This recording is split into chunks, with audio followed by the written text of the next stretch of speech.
Pakistan Prime Minister Shehbaz Sharif is saying to India, let's sit down and have a long talk about our many differences. On a trip this week to the United Arab Emirates, the UAE, he brought up the issue of Kashmir, and he's asking the UAE to act as host and mediator. This would be a major development, but there is a caveat. Sharif says talks can only start once India has restored the semi-autonomous status in the part of Kashmir India controls. That had been revoked back in 2019.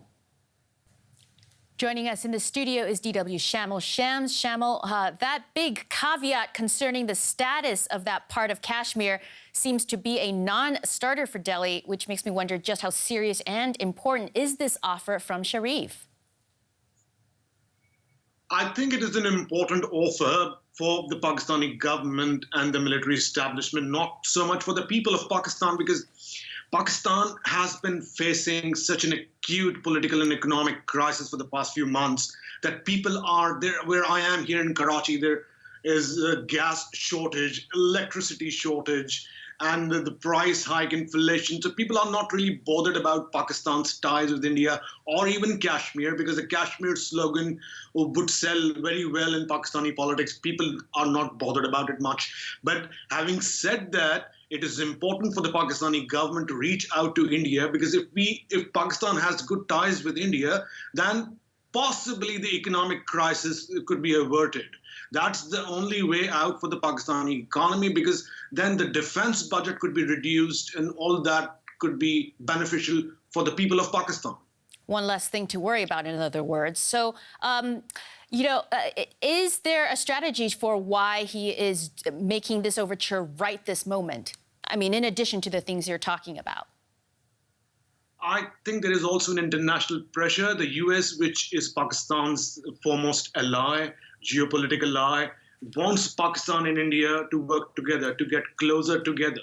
That's one reason. The other reason, as I mentioned, the economic crisis is really bad. Pakistan do not have enough reserves, and it depends on the IMF bailout, the World Bank loans, Saudi Arabia and the UAE. Pakistan possibly believes, and I hope it's not just a lip service, that having good ties with its neighbors, especially with India, would also help boost its economy. More capital would come to Pakistan.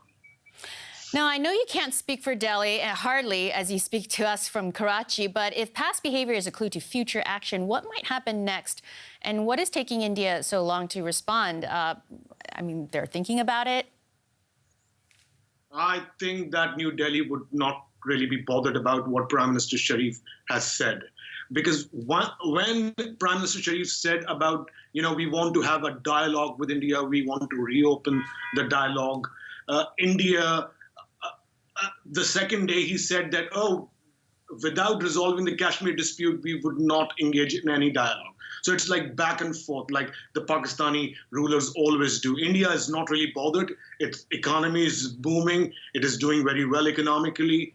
It has a lot of domestic issues, I know that. But on the issue of Kashmir conflict, India is not going to budge. And that would be the main obstacle between the dialogue between India and Pakistan. Got it. Shamal Shams, thank you so much for joining us. Thanks for having me, Melissa. The sticking point for these overtures from the Pakistan Prime Minister will indeed be Kashmir. To go into a bit more detail, in 2019, Delhi decided to change the status of Indian Kashmir, putting it under the direct control of the federal government. Since then, the government has made changes, including issuing domicile certificates that allow more people there to vote, which sounds like a good thing, but is complicated by the fact it would mostly benefit Hindus in a majority Muslim area. That would be a convenient outcome for India's current Hindu nationalist government. Assembly elections, if held this spring, will be the first in 8 years. The changes in residency rules, though, do impact ordinary lives, as seen in the following report. Asha is a Hindu street cleaner. She's lived in Srinagar all her life. She's hoping for a better future for her children. We got the domicile certificate so that my children could get a better education and job opportunities. like the privileged people get. Our children don't want to sweep the street. I do this job, but my children don't want to have to do the same thing. Her domicile certificate also allows Asha to take part in elections for the first time. And she already knows who will get her vote: Narendra Modi's BJP.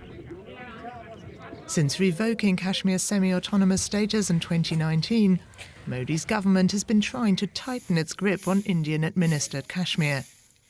This includes giving groups that were formerly barred from gaining citizenship domicile certificates that allow them to vote. The West Pakistan refugee group of Hindus who settled in Jammu and Kashmir after partition is helping people with their applications. The biggest and most important benefit that we got is that our children were called Pakistani. But since we got the domicile certificate, we qualified to be recognized as citizens of Jammu and Kashmir. The whole credit for this goes to the BJP. Critics say the BJP is trying to change the voter demographic in Indian-administered Kashmir to their advantage.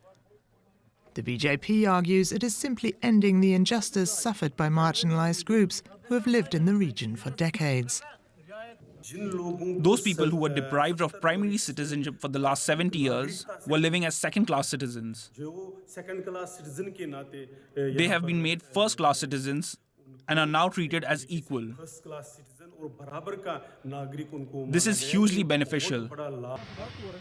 How much of an effect the law change will have on the BJP's vote tally will become clear in the Jammu and Kashmir Assembly elections that are expected to be held this spring.